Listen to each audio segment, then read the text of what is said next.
In 1943, a Soviet scientist took an ordinary charred stick and used it to pierce tank armor clean through. Today, this same technology creates parts for your iPhone with incredible precision. The most complex press molds, Boeing turbine blades, medical implants, all of this is made using a method invented in the USSR during the war. An idea that could have transformed industry first became a criminal case, and then a breakthrough that amazed the entire world. Electrical discharge machining, also known as electrical erosion, is everywhere today. Smartphone cases, spacecraft components, aircraft engine parts. The technology works both simply and elegantly at the same time. Imagine lightning as thin as a hair that strikes 200,000 times per second. Each micro discharge creates a temperature hotter than the surface of the sun. Metal instantly melts and vaporizes, while a special liquid carries the particles away. The result, a cut more precise than the sharpest scalpel. And this discovery by scientists changed the world. 1911, the family of a simple district doctor. A boy was born, Lev Alexandrovich Yutkin. He was destined to journey from machinist to student at the Leningrad Polytechnic Institute, and then to discover a phenomenon that would turn the world upside down. In the 1930s, student Yutkin experimented with high-voltage discharges in water. He poured water into an ordinary plate, lowered the ends of conductors, applied voltage. A spark jumped between them. The water erupted in a fountain, the plate cracked. The liquid literally exploded with colossal force.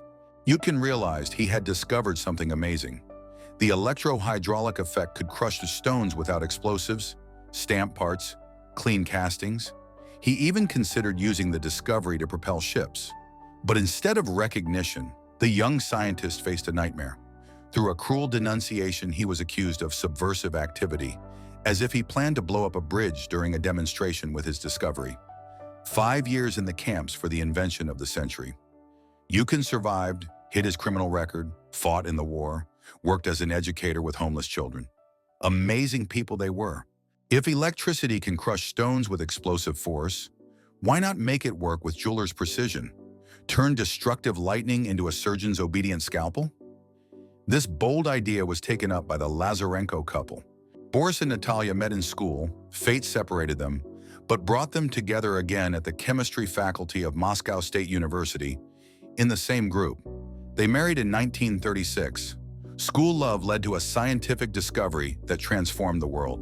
In 1941, while working at the All-Union Electrotechnical Institute, they noticed an amazing phenomenon. Electrical discharges of a certain frequency literally ate away metal, precisely and accurately, even such refractory material as tungsten. April 3, 1943, the height of the war, the Battle of Kursk approaching. At this time, the Lazarenko couple filed an application for author's certificate number 70,010. This date entered history as the birth of electrical discharge machining. Their setup was amazingly simple. 2 electrodes in kerosene, which doesn't conduct electricity. When the circuit opens, sparks arise. The liquid became cloudy after the first discharges. Tiny metallic spheres appeared in it. These were particles of electrodes eaten by electrical erosion. An amazing thought, to control this process. One electrode became the tool cutter, the other, the workpiece being processed. The dielectric liquid created an environment for discharge, cooled the metal and carried particles away. August 1943, the height of the Battle of Kursk. Tank repairmen don't believe in the new technology. Then Boris Lazarenko says, "Want me to pierce armor with a stick?" He takes a charred tree branch, clamps it in a welding transformer as a carbon electrode and pierces tank armor clean through. According to eyewitness accounts, the faces of the repairmen were unforgettable. A mixture of amazement, disbelief, and sudden hope.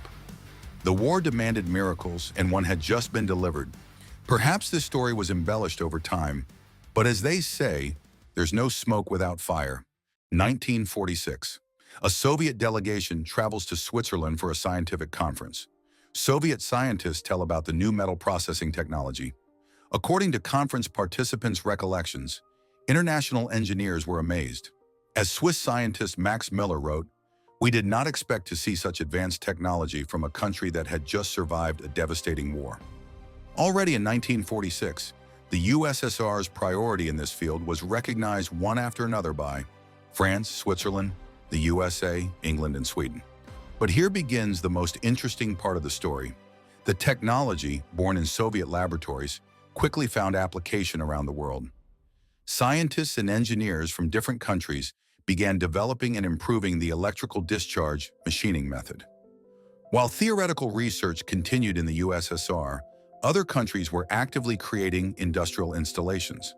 The technology began developing by leaps and bounds around the world. Today, world leaders in electrical discharge machine production are Switzerland, Japan, and Germany. Each country contributed to the technology's development. The global electrical discharge equipment market today represents billions of dollars annually.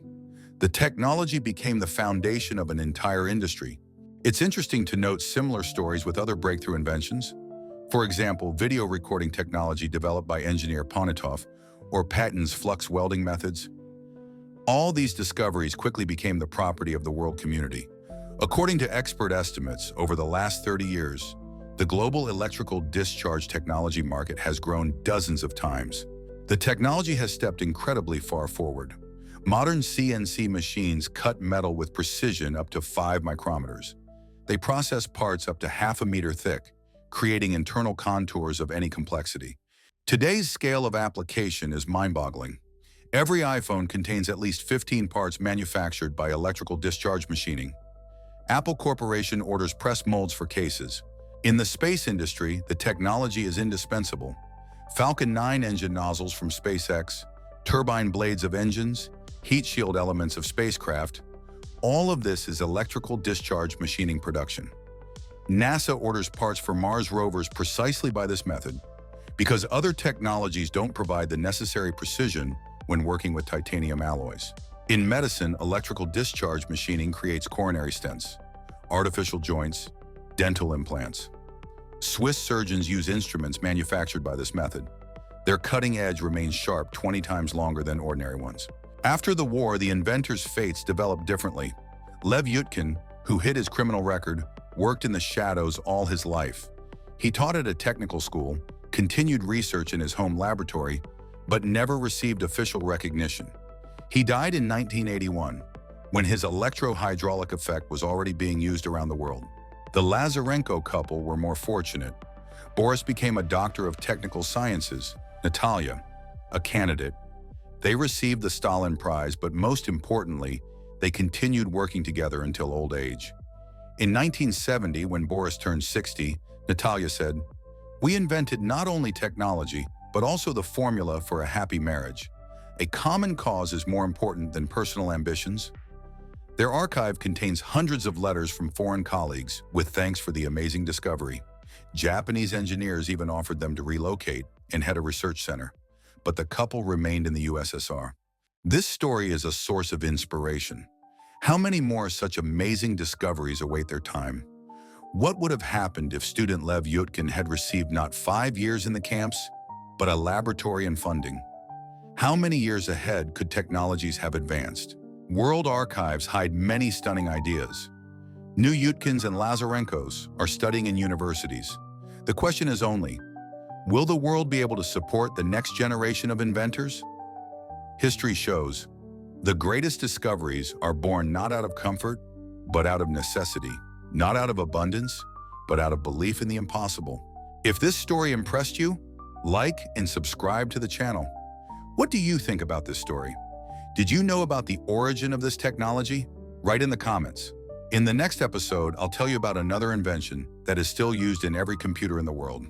You'll see, you'll be surprised. Be sure to subscribe to our Telegram channel so you don't miss other amazing stories about forgotten inventions.